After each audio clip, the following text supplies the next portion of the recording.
Maintenant, place à l'histoire. Laissez-moi vous raconter ce vendredi soir où Julie m'a dit exactement les mots que j'avais besoin d'entendre, même si elle n'avait aucune idée de la portée de ce qu'elle disait. Nous vivions ensemble depuis 3 ans et demi dans notre 3 pièces du 11e arrondissement de Paris. Ce n'étaient pas des années horribles, mais ce n'étaient pas des années grandioses non plus. Vers la barre des 2 ans, les choses ont commencé à changer d'une manière que je me forçais à croire temporaire. Elle avait décroché ce nouveau poste en marketing dans un cabinet de conseil à la défense, s'était fait de nouveaux amis et avait commencé à sortir davantage. Au début, ça ne me dérangeait pas. Les gens ont besoin de leur propre vie, de leur propre espace. Je comprends ça. Quand nous avons emménagé ensemble après 18 mois de relation, nous avions parlé de préserver nos identités individuelles tout en construisant quelque chose à deux. Cela semblait sain, mature, mais ensuite, c'est devenu tous les week-ends.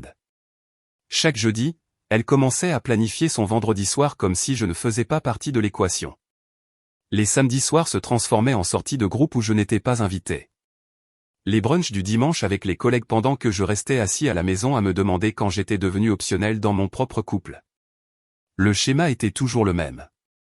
Elle rentrait du travail pleine d'énergie, parlant de projets qui ne m'incluaient pas. Quand je suggérais de faire quelque chose ensemble, elle me lançait ce regard. Pas exactement en colère, juste dérangée. Comme si je lui demandais d'abandonner quelque chose d'important pour quelque chose de trivial. J'ai essayé différentes approches, suggérant d'alterner les week-ends entre temps de couple et temps entre amis, planifiant des soirées en amoureux à l'avance, proposant même de rejoindre son groupe occasionnellement, bien qu'il fût clair que je n'étais pas particulièrement le bienvenu. Ses amis du travail avaient cette façon de parler par-dessus moi comme si j'étais un meuble temporaire. La nuit où tout a changé a commencé comme la plupart des vendredis soirs ces derniers temps. J'étais rentré de mon travail dans une entreprise de services numériques vers 17h30, espérant peut-être que nous pourrions dîner ensemble, peut-être aller au cinéma, des choses simples, le genre de choses que font les couples. Julie était à l'étage dans notre chambre en train de se préparer. Je pouvais l'entendre bouger, ouvrir les tiroirs, le bruit de son sèche-cheveux. J'ai commencé à préparer le dîner pour moi-même, des pâtes avec une simple sauce tomate. À 18h30, l'eau des pâtes bouillait et je travaillais sur la sauce, mais elle n'était toujours pas descendue. Quand elle est enfin apparue à 19h15, je mettais la touche finale au dîner.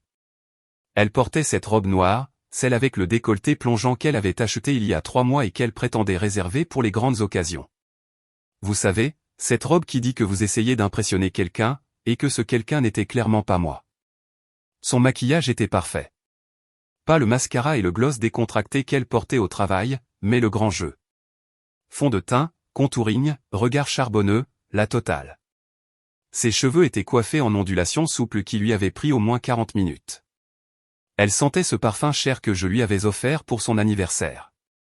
Le flacon qui restait habituellement fermé sur sa coiffeuse, sauf pour ce qu'elle appelait les événements importants. Elle avait déjà son sac à main sur l'épaule. Clairement prête à partir. « Tu vas quelque part de sympa ?» ai-je demandé, essayant de garder une voix légère. Elle vérifiait son reflet dans le miroir de l'entrée, ajustant ses boucles d'oreilles. « Je rejoins juste des gens du boulot. »« Quels gens ? Tu ne les connais pas. » C'était sa réponse standard ces derniers temps. Je ne les connaissais pas parce qu'elle n'avait jamais pris la peine de me les présenter. En 3 ans et demi ensemble, j'avais rencontré exactement 2 de ses collègues, et c'était seulement parce que nous les avions croisés au Monoprix un week-end. « Tu veux dîner ?» J'ai fait un geste vers la cuisine. « Je termine juste. »« J'en ai fait pour 2. » Elle a jeté un coup d'œil à la cuisinière comme si je lui avais offert un sandwich triangle de station-service. « Je mangerai probablement dehors. »« Tu sors vraiment encore ?» ai-je demandé en me détournant des plaques.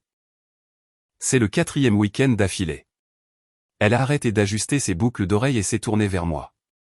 Il y avait cette expression, encore, celle que je voyais de plus en plus souvent. Froide, détachée, comme si j'étais un colocataire ennuyeux questionnant son agenda social au lieu de son petit ami de 3 ans et demi exprimant une inquiétude tout à fait raisonnable. Oui, je sors. C'est vendredi soir. Je travaille dur toute la semaine et je mérite de m'amuser. J'ai posé le couteau que j'utilisais. Il ne s'agit pas de s'amuser. Il s'agit de nous. Nous n'avons pas passé un week-end ensemble depuis 1 mois. Écoute, dit-elle en ajustant la bandoulière de son sac et en vérifiant son téléphone. Je travaille dur toute la semaine, et je mérite de décompresser comme je le veux. Si ça ne te plaît pas, tu sais où est la porte. La cuisine est devenue silencieuse, à l'exception du bruit de l'eau qui coulait du robinet que j'avais oublié de fermer. Elle s'est dirigée vers l'entrée sans se retourner. Je rentrerai tard. Ne m'attends pas. La porte s'est refermée. Sa voiture a démarré. Les feux arrière ont disparu dans la rue. Je suis resté là pendant peut-être 5 minutes, juste à assimiler ce qu'elle avait dit. Pas les mots eux-mêmes, mais le rejet total. L'absence absolue de préoccupation pour ce que je ressentais ou ce que cela faisait à notre couple. Si ça ne te plaît pas, tu sais où est la porte. D'accord. Je suis monté dans notre chambre et j'ai ouvert le placard. Mon côté était assez organisé. Le sien était le chaos habituel. J'ai d'abord sorti mon téléphone. J'ai appelé Lucas, mon pote de Rouen, avec qui j'étais resté proche depuis le lycée. Salut mec, j'ai besoin d'une énorme faveur. Tu peux venir avec ta camionnette ce soir? Je t'expliquerai quand tu seras là. Tu as besoin de moi dans combien de temps? 1h30. Je serai là vers 23h30. Ensuite, j'ai appelé ma sœur Sophie à Chartres. Je la quitte ce soir. Je peux cracher chez toi quelques jours le temps de me retourner. Sophie est restée silencieuse un instant. Tu es sûr de toi? Elle vient de me dire où était la porte. Je prends le conseil au mot. Conduis prudemment. On en parle quand tu arrives. Puis j'ai commencé à faire mes valises. 3 ans et demi de vie commune. 3 ans et demi d'espace partagé, d'affaires partagées, de vie partagée. J'avais déjà pensé à ce moment de manière abstraite. Généralement tard le soir quand elle était sortie et que je restais éveillé à me demander quand j'étais devenu si insignifiant dans son monde. Mais maintenant que cela se produisait réellement, je ressentais un calme étrange. Pas de colère, pas de tristesse, juste de la clarté. La décision semblait juste d'une manière qui me surprenait. Pendant des mois, j'avais essayé de me convaincre que son comportement était temporaire, qu'elle traversait juste une phase, que si j'étais assez patient et compréhensif, les choses reviendraient à ce qu'elles étaient avant. Mais debout dans notre chambre, regardant la preuve physique de la séparation de nos vies, j'ai réalisé que je m'étais menti à moi-même. J'ai sorti mes valises du placard du couloir. 2 grandes et une valise cabine que j'avais achetée pour un voyage dans la belle famille de Sophie à Noël dernier. Julie avait été trop occupée par le travail pour venir avec moi. Un autre drapeau rouge que j'avais choisi d'ignorer. J'ai commencé par les vêtements, travaillant méthodiquement à travers ma commode et mon côté de la penderie. Jean, chemise de travail, pull que ma mère m'avait acheté, le costume que je portais aux entretiens d'embauche et au mariage. Tout plié soigneusement, organisé par type. C'était thérapeutique. Ce processus de réappropriation de mes affaires, de séparation de ce qui était à moi de ce qui était à nous. Ensuite sont venus les objets personnels. Mon ordinateur portable et mon chargeur, le disque dur externe avec toutes mes photos et documents, mes manuels universitaires que j'avais gardés parce que je suis sentimental comme ça. La photo encadrée de mes grands-parents qui trônait sur ma table de chevet. Mon réveil, celui dont Julie se plaignait toujours qu'il était trop lumineux, mais dont j'avais besoin car j'ai le sommeil lourd. Du salon, j'ai pris mes livres. Juste mes livres. Ceux que je possédais avant d'emménager ensemble. Ceux que j'avais achetés depuis, mais gardés sur mon côté de l'étagère. J'ai laissé les achats communs, les beaux livres sur le design d'intérieur et les destinations de voyage que nous ne visiterions jamais ensemble. La guitare que mon père m'avait offerte pour mes 16 ans était dans la chambre d'amis, qui était devenue moitié bureau, moitié débarras. Je l'ai emballée soigneusement dans sa housse et je l'ai ajoutée à la pile près de la porte d'entrée. À côté, j'ai empilé mon matériel photo. Rien de très cher, juste un réflexe numérique décent et quelques objectifs que j'utilisais pour explorer l'architecture et les paysages de Paris. De la salle de bain, j'ai pris mes produits de toilette, mes médicaments sur ordonnance, la brosse à dents électrique qui était techniquement la mienne, même si nous partagions la base de chargement. J'ai laissé les crèmes pour le visage et les produits capillaires coûteux que nous avions achetés ensemble. Elle pouvait les garder. La cuisine était plus difficile. Nous avions accumulé tellement de choses ensemble en 3 ans et demi. Des cadeaux de mariage d'amis. Des gadgets de cuisine achetés sur un coup de tête lors de virées du week-end chez Ikea. La machine à café qui était un cadeau de Noël commun de ses parents. Je n'ai pris que ce que je pouvais prouver être à moi. Le set de couteaux que mes parents m'avaient donné quand j'avais quitté leur maison. La poêle en fonte héritée de ma grand-mère. Mon mug, celui avec le logo de mon école d'ingénieur que j'avais depuis la fac. J'ai laissé tout le reste. La vaisselle aux fleurs bleues qu'elle avait choisie. Le mixeur hors de prix acheté ensemble après avoir regardé trop d'émissions culinaires. La table et les chaises de la salle à manger qui étaient entièrement son choix. Rien de tout cela ne me semblait être à moi de toute façon. Le plus dur, c'était les photos. 3 ans et demi d'images, la plupart numériques, mais certaines imprimées et encadrées dans l'appartement. Je n'ai pris que celles qui étaient exclusivement les miennes. Les photos de famille où elles n'étaient pas présentes. Des photos de la fac.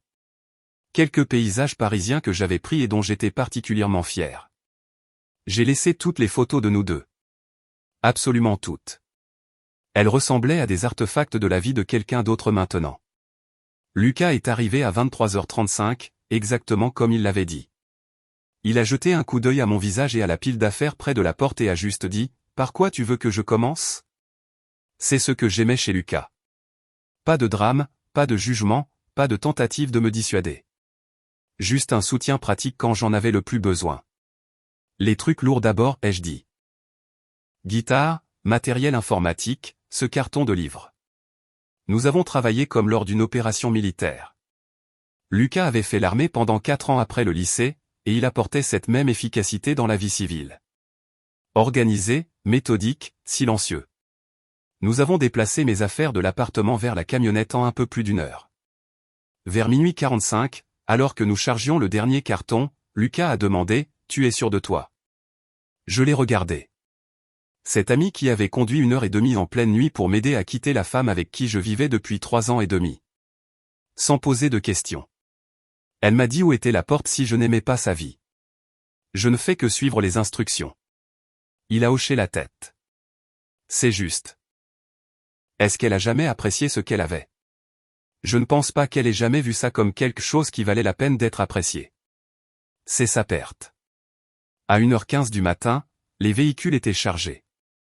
Le placard de la chambre racontait toute l'histoire. Son côté débordant de vêtements, de chaussures, de sacs et d'accessoires, certains avec les étiquettes encore attachées. Mon côté complètement vide, juste des cintres nus et des étagères désertes. Cela ressemblait à ce que c'était, la manifestation physique d'une relation où une personne avait fait tout l'investissement pendant que l'autre avait tout pris. Je suis descendu et je me suis assis à notre table de cuisine, celle où nous prenions le petit déjeuner ensemble à l'époque où nous faisions encore ce genre de choses. J'ai sorti une feuille de papier du tiroir où nous gardions les menus de livraison et j'ai écrit un mot. Je voulais faire simple mais clair. Pas de colère, pas de blâme, juste des faits. Tu as été clair. J'ai pris la sortie. Ma part du loyer du mois prochain est dans l'enveloppe. Tu devras gérer le renouvellement du bail toute seule. Thomas. Je l'ai relu 2 fois, m'assurant que le ton était juste. Pas vindicatif, pas émotionnel, juste direct. Elle m'avait indiqué la porte. Je l'avais utilisée. C'était toute l'histoire. J'ai sorti mon portefeuille et compté 400 € en liquide, ma moitié du loyer d'avril.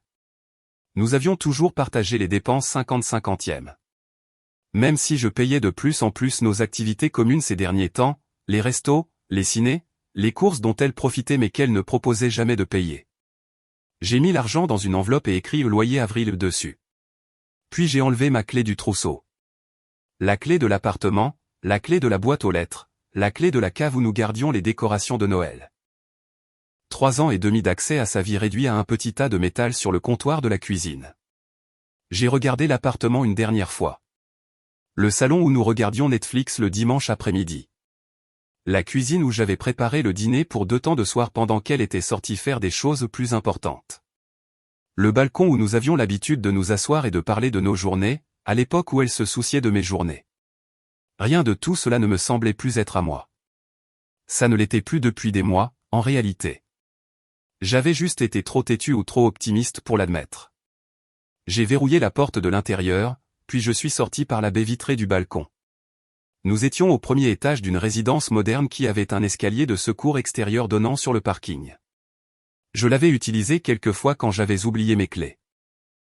Julie me grondait toujours pour ça, disait que ce n'était pas sûr.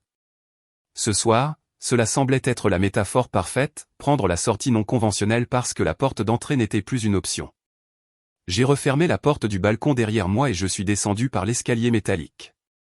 Lucas m'attendait près de sa camionnette, scrollant sur son téléphone. « Tout est bon ?» a-t-il demandé. « Tout est bon. On va où ? » « Chez Sophie à Chartres. Je te suis jusqu'à l'autoroute. Ensuite, tu pourras rentrer sur Rouen. Tu es sûr ? Je peux te suivre tout le long. Non, tu en as fait assez. Je te revaudrai ça. Tu ne me dois rien. C'est ça, les amis. Nous sommes restés là un moment sur le parking, le poids de ce que je venais de faire s'abattant sur moi. En l'espace de 4 heures, j'étais passé du statut de petit ami cohabitant à celui d'essentiellement sans-abri. Cela aurait dû être effrayant. Au lieu de cela, c'était un soulagement. « Tu vas tenir le coup ?» demanda Lucas. « Ouais. Pour la première fois depuis des mois, je pense que ça va aller. » Il m'a tapé sur l'épaule. « Bien. Elle ne te méritait pas de toute façon. » J'ai suivi les feux arrière de Lucas à travers les rues vides de Paris. La ville semblait différente à 2 heures du matin, plus calme, plus propre d'une certaine manière, comme si elle prenait une grande inspiration entre 2 journées. Mon téléphone était dans le porte-gobelet, toujours allumé, mais j'avais déjà décidé que je ne répondrais pas. Pas ce soir, pas demain. Peut-être plus jamais. Julie voulait sa vie. Elle pouvait l'avoir, entièrement, sans que j'essaie de me glisser dans le petit espace qu'elle voulait bien me céder. L'horloge de ma voiture indiquait 2h38 quand je me suis garé dans l'allée de Sophie à Chartres. La lumière du Porsche était allumée, comme elle l'avait promis. J'ai pris une valise et ma sacoche d'ordi, laissant le reste pour demain. J'étais épuisé d'une manière qui allait plus loin que la fatigue physique. Sophie a ouvert la porte d'entrée avant que je ne puisse frapper. Elle portait son peignoir et des chaussons, les cheveux en chignon désordonnés, mais elle était bien réveillée. « Ça va ?» a-t-elle demandé en me serrant dans ses bras. « J'y arrive. »« Café ? Je sais qu'il est tard, mais tu as l'air d'en avoir besoin. » Ça a l'air parfait. Nous nous sommes assis à sa table de cuisine, la même où elle m'aidait à faire mes devoirs quand nous étions enfants. C'était un endroit sûr, familier, comme revenir à une version de moi-même qui existait avant Julie, avant le doute constant et la marche sur des œufs. « Alors, » dit Sophie en entourant sa tasse de ses mains. « Dis-moi ce qui s'est passé. » Je lui ai tout raconté. Les mois à me sentir rejeté et insignifiant, la façon dont elle choisissait tout le monde et n'importe quoi plutôt que notre couple, la conversation de ce soir, et sa suggestion désinvolte que je savais où était la porte. Sophie a écouté sans m'interrompre, hochant la tête de temps en temps, son expression devenant plus sérieuse à mesure que l'histoire avançait. « Tu as fait ce qu'il fallait » a-t-elle dit quand j'ai fini. « Vraiment ? Je veux dire, 3 ans et demi. N'aurais-je pas dû essayer plus fort, aller voir un conseiller, lui donner plus de temps pour comprendre les choses ? Thomas. Sophie a tendu le bras à travers la table et a posé sa main sur la mienne. Combien de temps en plus ? À quel point étais-tu prêt à te faire tout petit pour accommoder quelqu'un qui ne voulait clairement pas être accommodé ? Je n'avais pas de réponse à cela. Les gens te montrent qui ils sont, a-t-elle continué. Julie t'a montré que tu n'étais pas une priorité dans sa vie. Tu ne peux pas aimer quelqu'un au point de changer ses priorités. Finalement, je me suis autorisé à vérifier mon téléphone. Pas d'appel, pas de SMS. Elle n'était probablement même pas encore rentrée. Ne le serait probablement pas avant des heures. Une partie de moi était surprise de voir à quel point cela ne me surprenait pas. J'ai mis un réveil pour 8 heures du matin. J'avais beaucoup à faire le lendemain. Compte bancaire à séparer, fournisseur d'énergie à changer, adresse à mettre à jour, appartement à trouver. Les affaires pratiques pour démêler 2 vies qui avaient grandi ensemble pendant 3 ans et demi. Mais ce soir-là, je suis juste allé dormir dans la chambre d'amis de Sophie, dans un lit qui était le mien seul. Pour la première fois depuis des mois, j'ai vraiment dormi toute la nuit. Je me suis réveillé à 7h53, 3 minutes avant mon réveil. Mon corps se sentait différent, plus léger d'une certaine façon, comme si je portais un poids dont j'ignorais l'existence jusqu'à ce qu'il disparaisse. Sophie était déjà levée, du café passait dans la cuisine. Elle m'a tendu une tasse sans un mot et s'est assise en face de moi. Par la fenêtre, je pouvais voir ses enfants jouer dans le jardin. Son mari, Marc, lisait le journal sur leur terrasse. Une vie de famille normale un samedi matin. Alors, dit-elle, c'est quoi le plan? J'ai sorti mon téléphone. Toujours rien d'elle. Il était presque 8 heures du matin. Elle aurait dû être rentrée depuis des heures. La banque ouvre à 9 heures. Je dois transférer mon virement de salaire vers un nouveau compte. Ensuite, je cherche un appart. Sophie a hoché la tête. Malin. Tu as tous tes documents importants? Tout. Acte de naissance, passeport, avis d'imposition, carte grise. J'ai tout pris hier soir. Et pour l'appartement? Le bail est aux deux noms, mais j'ai déjà envoyé un SMS au propriétaire ce matin. Je lui ai dit que je quittais le bail avec effet immédiat et qu'elle gérerait seule dorénavant. Il est d'accord avec ça. Il a dit que tant que le loyer est payé, il s'en fiche. Je suis toujours solidaire jusqu'à l'expiration dans 4 mois. Mais c'est son problème maintenant. Mon téléphone a vibré. Enfin. 11 appels manqués, 15 SMS. J'ai ouvert les messages mais je ne les ai pas lus attentivement. J'ai juste fait défiler. La progression était exactement celle à laquelle je m'attendais. Confusion à 3h28 quand elle est rentrée. Colère vers 4h15. Panique à 5h30. Le plus récent envoyé il y a 10 minutes, il faut qu'on parle. C'est gamin. Tu ne peux pas juste partir sans discuter comme des adultes. Je l'ai montré à Sophie. Elle a ri. C'est fort. Elle te dit de partir, tu pars, et maintenant c'est toi le gamin. C'est généralement comme ça que ça marche. Je n'ai répondu à aucun message. Au lieu de cela, je me suis habillé et je suis allé à la banque. La séparation des comptes a pris 30 minutes. Le conseiller voyait bien qu'il se passait quelque chose, mais il est resté professionnel. J'ai tout transféré sauf 200 € vers un nouveau compte dans une autre banque à l'autre bout de la ville. J'ai laissé juste assez sur le compte commun pour couvrir ma moitié du loyer de ce mois-ci, qui était déjà payé de toute façon. De la banque, j'ai conduit jusqu'à une agence immobilière à Vincennes. J'avais fait quelques recherches sur mon téléphone. L'agent, une femme nommée Madame Lefebvre, m'a reçu à son bureau. Première location seule? Deuxième, mais première fois depuis longtemps. Elle a compris tout de suite. Elle n'a pas posé de questions, m'a juste montré des annonces. J'ai trouvé un 2 pièces à Vincennes. Rien de luxueux, mais le prix était correct, c'était dans un bon quartier, à distance de marche du bois de Vincennes, le genre d'endroit que je pouvais vraiment me permettre avec mon seul salaire. Je le prends, ai-je dit après une visite de 15 minutes. Vous êtes sûr? Vous n'en avez vu qu'un seul. Je suis sûr. Ce soir-là, j'ai retrouvé Lucas pour dîner dans une brasserie. Nous avons pris une banquette au fond. Elle m'a appelé aujourd'hui, a dit Lucas. Approche différente cette fois. Calme, triste. Elle a demandé si je pouvais juste lui dire où tu logeais. Qu'est-ce que tu as dit? Que j'avais promis de ne pas le faire. Elle a essayé le coup de l'amitié. Depuis combien de temps on se connaît, comment elle tient à nous deux? J'ai bu une gorgée et je lui ai dit que je tenais aussi à vous deux. C'est pour ça que je respecte les limites et que je tiens ma parole. Lucas a souri. Elle n'a pas trop aimé ça. Mon téléphone a vibré. Un autre numéro inconnu. Je l'ai montré à Lucas. C'est Jean, le 8e numéro différent avec lequel elle essaie de t'avoir. 10e. En fait, je change de numéro demain. Le message disait, je sais que tu es en colère. Je sais que j'ai merdé, mais on est ensemble depuis 3 ans et demi. Tu ne peux pas juste abandonner quand les choses deviennent difficiles. Je l'ai montré à Lucas. C'est de la mémoire sélective ça. Je suis assez sûr que ces 3 ans et demi incluaient aussi toi essayant d'arranger les choses pendant qu'elle rejetait chaque inquiétude. J'ai tapé en retour, tu m'as dit où était la porte si je n'aimais pas ta vie. Je l'ai prise. Profite de ta vie. Puis j'ai bloqué ce numéro aussi.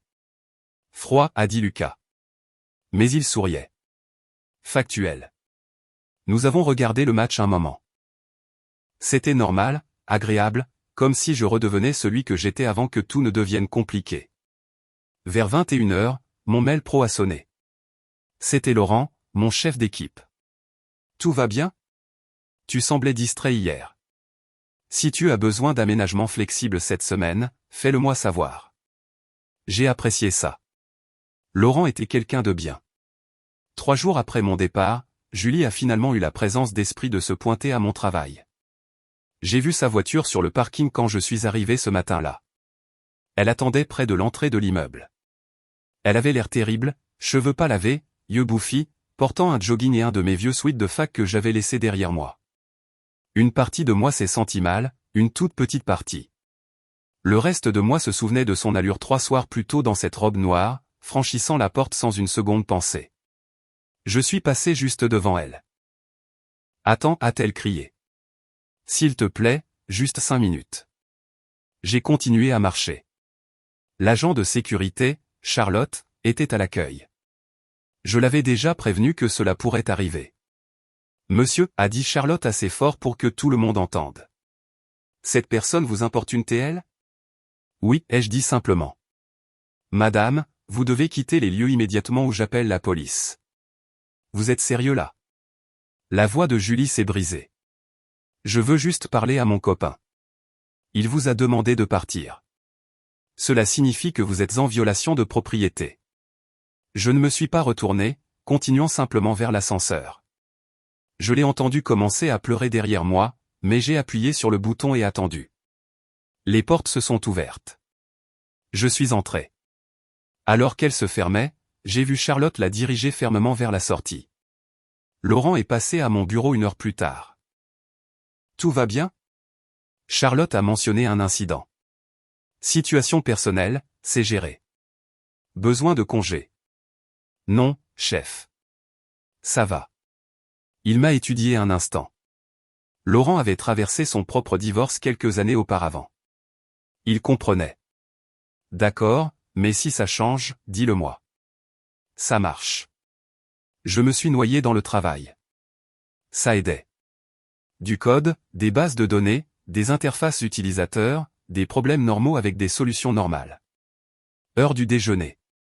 Mon téléphone a sonné d'un numéro que je ne reconnaissais pas. J'ai failli ne pas répondre, mais quelque chose m'a poussé à décrocher. C'est Julien Mercier, le frère de Julie. La voix était tendue, mal à l'aise. Je n'ai rien dit. Écoute, mec. Je ne sais pas ce qui s'est passé entre vous deux, mais elle est vraiment bouleversée. Peut-être que tu pourrais juste lui parler. Elle m'a dit où était la porte. Je l'ai utilisée. Allez. Elle ne le pensait probablement pas comme ça. Elle le pensait exactement comme ça. Elle le pense depuis des mois. Il a fait une pause. Eh bien, peut-être que vous pouvez arranger les choses. Il n'y a rien à arranger. Elle a clarifié ses priorités. J'ai raccroché. Ce soir-là, j'ai signé le bail de mon nouvel appartement. Petit 2 pièces rue de Fontenay à Vincennes.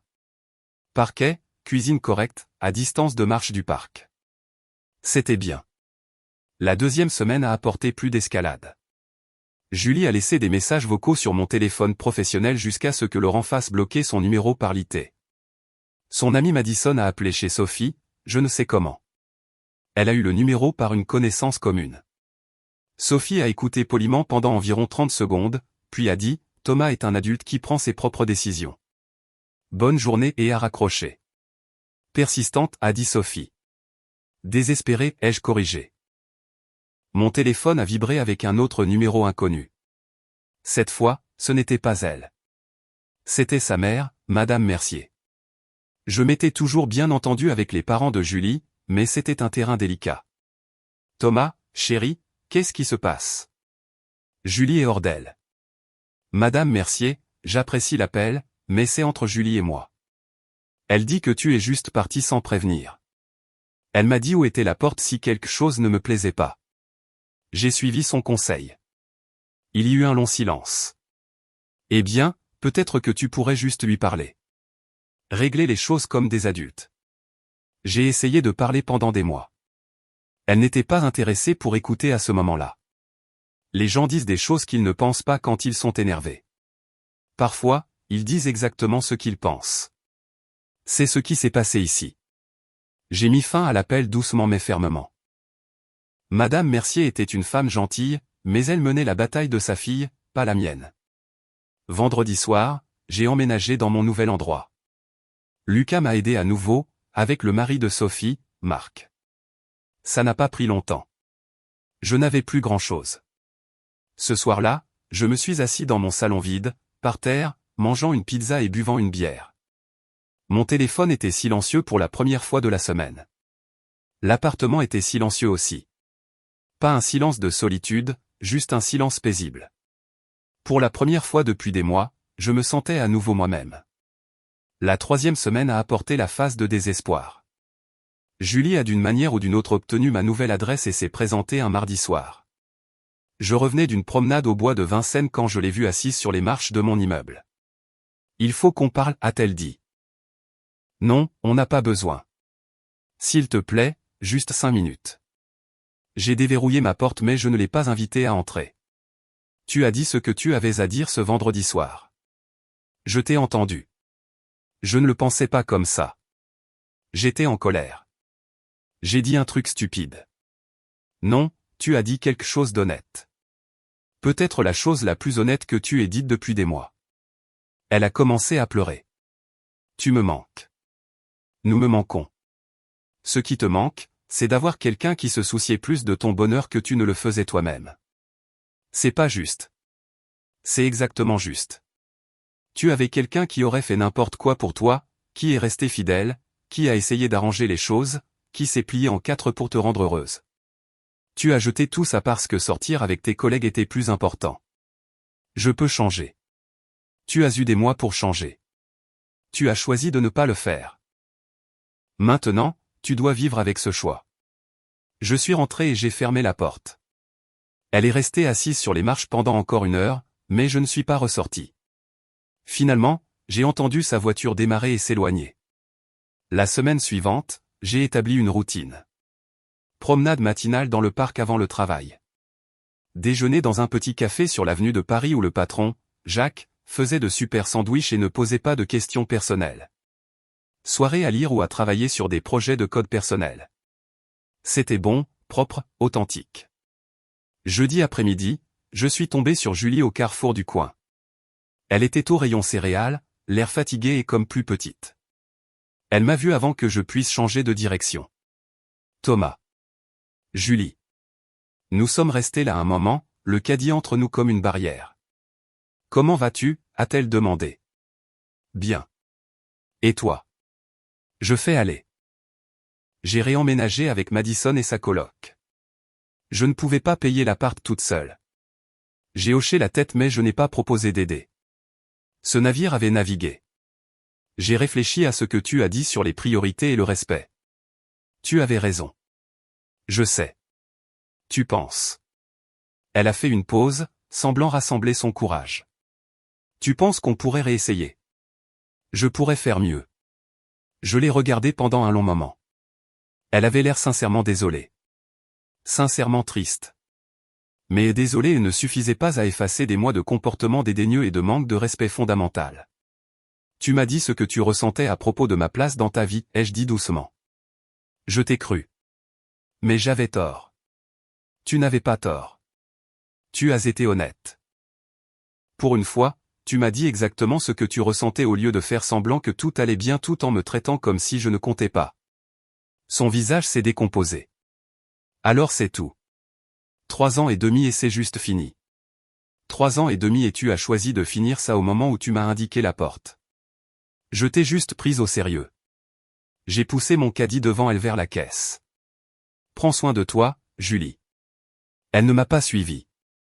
1 mois plus tard, j'étais installé dans ma nouvelle routine. L'appartement ressemblait à un chez-moi. J'ai acheté des meubles petit à petit. Rien de cher, juste fonctionnel et à moi. Un canapé correct racheté au voisin de Sophie qui déménageait. Une table de cuisine que j'ai montée moi-même. Un lit qui avait exactement la fermeté que j'aimais sans avoir à faire de compromis. Lucas est venu pour le week-end. Nous avons fait griller des burgers sur mon petit balcon électrique et regarder un match de basket sur la télé que j'avais finalement acheté. Ça fait quoi, a-t-il demandé. D'être officiellement célibataire à nouveau. J'ai l'impression d'être célibataire depuis 2 mois. Là, c'est juste officiel. Lucas a levé sa bière. Au nouveau chapitre. À l'amour-propre, ai-je répliqué. Nous avons entrechoqué nos bouteilles. Nous avons mangé. Nous avons ri. Nous avons regardé le match. Vers 20 heures, mon téléphone a vibré. Numéro inconnu. J'ai failli ne pas vérifier, mais je l'ai fait. C'était elle, d'un numéro que je ne reconnaissais pas. J'ai entendu dire que tu avais un nouvel appart. Je voulais juste dire que je suis désolé pour tout. Tu méritais mieux. J'ai fixé le message pendant un long moment. Puis j'ai tapé en retour, je sais. C'est pour ça que je suis parti. J'ai bloqué le numéro et posé mon téléphone. Lucas l'a remarqué. C'était elle? Ouais. Tu vas bien? Ouais, je vais bien. Et c'était vrai. Pour la première fois depuis des années, j'allais vraiment bien. Pas parfait, pas complètement guéri, mais bien. J'avais un endroit que je pouvais payer, un travail que j'aimais, des amis qui me soutenaient, une famille qui comprenait, de l'espace pour respirer, de la place pour grandir. J'avais appris quelque chose d'important à travers tout ça. Vous ne pouvez pas forcer quelqu'un à vous respecter. Vous ne pouvez pas aimer quelqu'un au point qu'il vous traite bien. Vous ne pouvez pas réparer une relation où une seule personne essaie, mais vous pouvez vous respecter assez pour partir. Vous pouvez reconnaître quand vous valez plus que ce qu'on vous donne. Vous pouvez vous choisir vous-même. Ce vendredi soir, elle m'a dit où était la porte si je n'aimais pas sa vie. Elle pensait qu'elle testait mes limites. Elle pensait que je ne le ferais jamais vraiment, que je plierais, que je craquerais, que je supplierais. Au lieu de cela, j'ai écouté ce qu'elle me disait vraiment. J'ai franchi cette porte et j'ai découvert qui j'étais sans son mépris constant qui me pesait. J'ai fermé cette porte derrière moi. J'ai fini ce chapitre et pour la première fois depuis des années, j'étais complètement, authentiquement libre.